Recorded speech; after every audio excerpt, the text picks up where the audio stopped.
সুপ্রিয় মৎস্য খামারি ভাই ও বন্ধুগণ, আসসালামু আলাইকুম।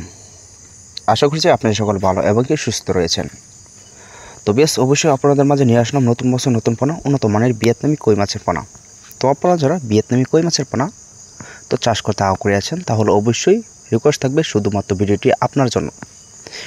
তো বেশ অবশ্যই আপনাদের মাঝে নিয়ে আসলাম নতুন বছরের নতুন পোনা, উন্নত মানের ভিয়েতনামি কই মাছের পোনা। তো আপনারা যারা হাজার হিসাবে উন্নত মানের তো ভিয়েতনামি কই মাছের পোনা তো চাষ করতে আগ্রহী আছেন, তাহলে অবশ্যই বেশ আপনারা এই সাইজের পোনাগুলি অবশ্যই অর্ডার করতে পারেন। তো বেশ এটা কিন্তু আমরা অনলাইনের ভিতরে কিন্তু অবশ্যই পার পিস হিসাবে কিন্তু বিক্রি করে থাকি। তো আপনারা চাইলেও কিন্তু পার পিস হিসাবে কিন্তু অর্ডার করতে পারেন। তো এটা কিন্তু সাইজ কিন্তু রয়েছে 1 থেকে 1.5 ইঞ্চি সাইজ। তো বর্তমানে কিন্তু ভিয়েতনামি কই মাছের পোনা আমাদের এখান থেকে বড় সাইজ এবং ছোটো সাইজ অ্যাভেলেবল পোনা সংগ্রহ করতে পারেন। তো এটা কিন্তু নতুন বছরের পোনা। তো আপনারা চাইলেও কিন্তু আপনারা যারা দেশের এবং দেশের বাইরে থেকে তো অবশ্যই এই ভিডিওটি লক্ষ্য করে দেখতে পারতেছেন। তো আপনারা চাইলেও কিন্তু আপনারা ইমো থেকে হোয়াটসঅ্যাপে নক দিয়ে এই সাইজের পোনাগুলি অবশ্যই অর্ডার করতে পারেন। তো বেশ ভিডিওটি এই পর্যন্তই। আর এই নাম্বারে অবশ্যই যোগাযোগ করে সর্বোচ্চ কম রেটের ভিতরে পার পিস হিসেবে অর্ডার করতে পারেন উন্নত মানের ভিয়েতনামি কই মাছের পোনা।